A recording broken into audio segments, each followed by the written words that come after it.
అందరికీ నమస్కారం. నేను మీ అనంతరామ శర్మ. మనకి రాశి ఫలములు చూస్తూ ఉంటాము. ఎందుకు చూస్తాము అసలు రాశి ఫలాలు అంటే,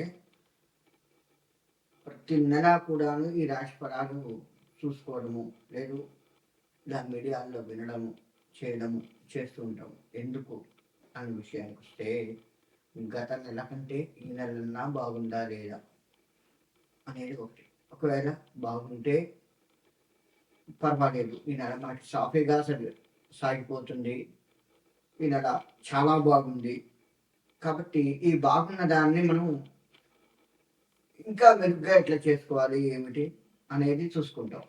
మరి ఒకవేళ బాగా లేదు ఈ నెల అనుకున్నటువంటి రాశిలో ఏమైనా ఉంటే, ఆ రాశి వారు ఎక్కడ బాగలేదు, ఎందుకు బాగలేదు, మనలో ఎక్కడ తేడా వస్తుంది, మొత్తం కూడా చెప్తూ ఉంటాం మేము. దేనివల్ల ఈ సంవత్సరం ఎక్కడ బాగుండట్లేదు, ఏం చేయడం వల్ల బాగుండట్లేదు అనేది కూడా కొన్ని చెప్పాల్సి వస్తుంటుంది.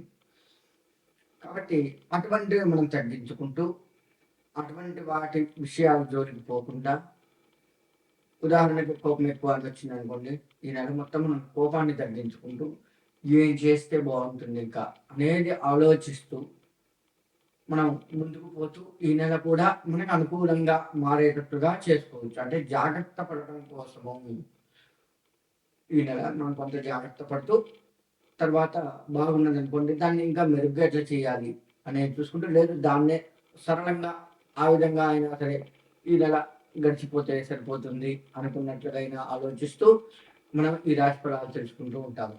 కాబట్టి రాశి ఫలాలు అందుకు తెలుసుకోవాలి, కానీ ఏదో చేయొచ్చు, దీనివల్ల ఇంకేదో అవుతుంది మనకు ఒక్కసారి ఇది పడదు. మనం కష్టపడ్డ దాన్ని బట్టే మన యొక్క ముందుకు వెళ్ళటం ఉంటుంది. దానికి కాస్త గ్రహాలు కూడా అనుకూలిస్తూ ఉండాలి. ఆ గ్రహాల అనుకూలత ఉందా లేదా తెలుసుకుంటూ, ఒకవేళ లేకపోతే ఏం చేస్తే గ్రహాల అనుకూలత ఉంటుంది అనేది చూసుకుంటూ, మనం దానికి పరిహారాలు, దోష నివృత్తి చేసుకుంటూ, లేదు రెమెడీస్ ఏదైనా చేసుకుంటూ, మనం ఆ గ్రహాన్ని శాంతింప చేసుకొని మనకు అనుకూలంగా ఉంచుకొని ధర్మబద్ధంగా నడుస్తూ, మన రాజకీయం కానీ, ఉద్యోగ వ్యాపారస్తులు కానీ, ఏదైనా సరే చేతి వృత్తులు కానీ, ఇలా అన్ని రంగాల వారు కూడాను దానికి అనుకూలంగా వెళ్తూ మన జీవన ప్రయాణాన్ని కొనసాగించుకోవడం కోసం మాత్రమే ఈ రాశి ఫలాలు చూస్తూ ఉంటాము. కాబట్టి ఇక ముందుగా మనము ఒక్కొక్క రాశి గురించి తెలుసుకుంటూ ముందుకు వెళ్ళే ప్రయత్నం చేద్దాం. కర్కాటక రాశి. కర్కాటక రాశి వారికి అన్ని రకాలుగా బాగుంటుందనే చెప్పుకోవచ్చు. గత నెలలో పోలిస్తే ఈ నెల అనుకూలంగా ఉంది అని చెప్పుకోవచ్చు. అంతేకాకుండా అనుకున్నది సాధిస్తారు. పై అధికారుల యొక్క ప్రోత్సాహం మీకు కలుగుతూ ఉంటుంది. కొత్త కొత్త వ్యాపారాలకు కానీ, కొత్త కొత్త ఆలోచనలకు కానీ శ్రీకారం చుడుతూ ఉంటారు. ఆర్థికంగా కూడా కాస్త మెరుగ్గా ఉంటారు. వీరికి ప్రతిసారి కూడా వచ్చే సమస్య ఒకటి ఈ నెల కూడా వెంటాడుతూ ఉంది. అది ఏంటయ్యా అంటే బద్ధకము. ఈ బద్ధకమే వీళ్ళని చెడగొడుతూ ఉంది.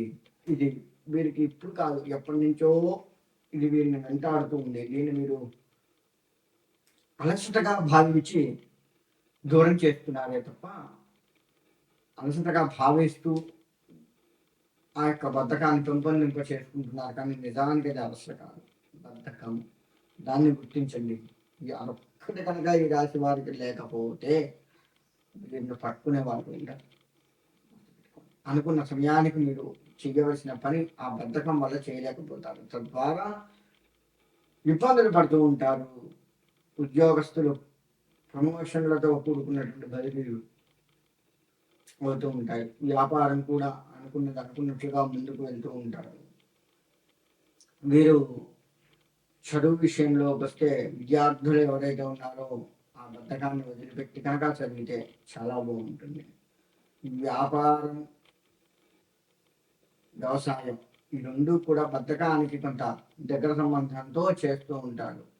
సరైన సమయానికి పొలాల్లో నీళ్లు పెట్టడము, చేయటము, కొంచెం ఆలస్యం చేస్తూ కొంత పంటను ఇబ్బంది పెట్టే విధంగా ఇట్లా అంటే ఉదాహరణకు చెప్పాను నేను. నీళ్ళు అనేది వ్యవసాయానికి ఏది అనుకూలమో దాన్ని మీ బద్ధకం వల్ల చేయవలసిన సమయానికి చేయకపోవడం వల్ల కొంత ఇబ్బంది కలిగే అవకాశం ఉంటుంది. అది కాస్త జాగ్రత్త వహించండి. ఖచ్చితముగా మీ బద్ధకమే మిమ్మల్ని చెడగొడుతుంది అంటాలో ఎటువంటి సందేహం లేదు. కాబట్టి అది జాగ్రత్త వహిస్తూ ప్రశాంతముగా ముందుకు వెళ్ళగలుగుతూ ఉంటే మాత్రం విజయం మీదే, అందులో ఎటువంటి సందేహం లేదు. మరి ఈ బద్ధకానికి మనకి ఏం చేస్తే బాగుంటుంది ఇంకా అంటే, మీరు చేయవలసిందల్లా కూడాను మీ ఇంటి దైవం ఎవరు అనేది చూసుకోండి. ప్రతి ఇంటికి ఇంటి దైవం ఉంటుంది. కుల దైవం వేరు, ఇంటి దైవం వేరు. అలా ఇంటి దైవం ఉంటుంది. ఆ ఇంటి దైవాన్ని కనుక మీరు నమస్కారం చేసుకుంటూ ఉన్నట్లయితే తప్పకుండా మీకు మంచి జరుగుతుంది. ఆ ఇంటి దైవానికి ప్రదక్షిణ నమస్కారములు చేస్తూ కొబ్బరికాయ కొట్టడము చేయడము, ఆ ఇంటి దైవ అనుగ్రహానికి మీ యొక్క ఇదిలో ఏం చేస్తూ ఉంటారో మీ ఇళ్ళల్లో అది చేస్తూ ఉన్నట్లయితే ఆ ఇంటి దైవ అనుగ్రహం ఉంటుంది. వీరికి ఇంటి దైవ అనుగ్రహం కాస్త తక్కువగా కనబడుతుంది. కాబట్టి ఇంటి దైవాన్ని ఎక్కువగా ప్రార్థించుకోండి. ఇంటి దైవం అనుగ్రహాన్ని సంపాదిస్తూ ఉండండి.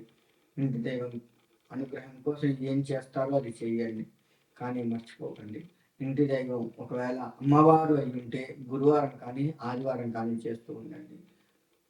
ఒకవేళ ఇంటి దైవం మగవాళ్ళు అంటే దేవుడు అమ్మవారు కాకుండా స్వామివారు అయి ఉంటే వారు ఖచ్చితంగా శనివారం కానీ చేస్తూ ఉండండి. శనివారం గురువారం చేస్తూ ఉంటే ఇంకా బాగుంటుంది. ఆ విధంగా మీరు చేసుకుంటూ బద్ధకాన్ని కాస్త తగ్గించుకుంటూ ఇంటి దైవ అనుగ్రహాన్ని పొందుతూ ఉన్నట్లయితే విజయం మీదే. అన్ని రంగాల వారికి బాగుంది. ఈ ప్రతి రంగాన్ని వివరించాల్సిన పని లేదు. చేతి వృత్తులు కావచ్చు, వ్యాపారం కావచ్చు, రాజకీయం కావచ్చు, విద్య కావచ్చు, వ్యాపారంకి సంబంధించి అడుగులు కొత్తగా వేయాలి అనుకున్నటువంటి వారు కావచ్చు, ఇలా అన్ని రంగాల వారికి కూడా వ్యవసాయంతో సహా అన్ని రంగాల వారికి బాగుంది. ఎక్కడా కూడా మీరు ఇబ్బంది పడే పని త్వరగా కనపడట్లేదు. బద్ధకం వదిలేస్తే తప్పకుండా బాగుంటుంది. ఆ విధంగా ముందుకు వెళ్తూ మీ దేవతల అనుగ్రహాన్ని సంపాదించుకుంటూ ఈ నెల కూడా పోయిన నెల కంటే మెరుగ్గా ఉండాలి అని ఆశిస్తూ ద్వాదశ రాశుల వారికి చెప్పేది ఏంటయ్యా అంటే, నేను ఇప్పుడు చెప్పినట్లుగా మీరు పరిహారాలు చేసుకుంటూ మీ రాశుల రీత్యా మీరు ముందుకు వెళ్ళండి. ఆ పరిహారాలు చేసుకోకపోతే నిజంగా ఇబ్బందులు వస్తాయి, అందులో ఎటువంటి సందేహం లేదు. మనం జాతకం మొత్తం కూడా, మన జీవితం మొత్తం కూడా జాతకం మీద, ఆ యొక్క గ్రహాల మీద అది ఆధారపడి ఉంది. గ్రహాల అనుకూలత మనకు ఉంటేనే, ఉదాహరణకి సూర్యుడి అనుగ్రహం ఉందనుకో ఆరోగ్యం బాగుంటుంది, చంద్రుడి అనుగ్రహం ఉంటే మనశ్శాంతి బాగుంటుంది. ఇలా ఒక్కొక్క గ్రహం ఒక్కొక్కటి చేస్తూ ఉంటుంది. కాబట్టి మన జాతకరీత్యా ఏ గ్రహం బాగాలేదో దానికి సంబంధించి పరిహారాలు చేసుకుంటూ మీరు ముందుకు వెళ్ళడం ఎంతైనా శ్రేయస్కరం. కాబట్టి ద్వాదశ రాశుల వారు నేను చెప్పిన పరిహారాలు చేసుకుంటూ ముందుకు వెళ్ళి మీ యొక్క జీవితాన్ని తీర్చిదిద్దుకోవాలి అని కోరుకుంటున్నాను. మీ అందరికీ కూడా, ద్వాదశ రాశుల వారందరికీ కూడా మీ ఇష్టదైవం, కులదైవాల యొక్క, గ్రామ దేవతల యొక్క అనుగ్రహం సంపూర్ణంగా కలిసి సుభిక్షంగా ఉండాలి అని కోరుకుంటూ సెలవు తీసుకుంటున్నాను.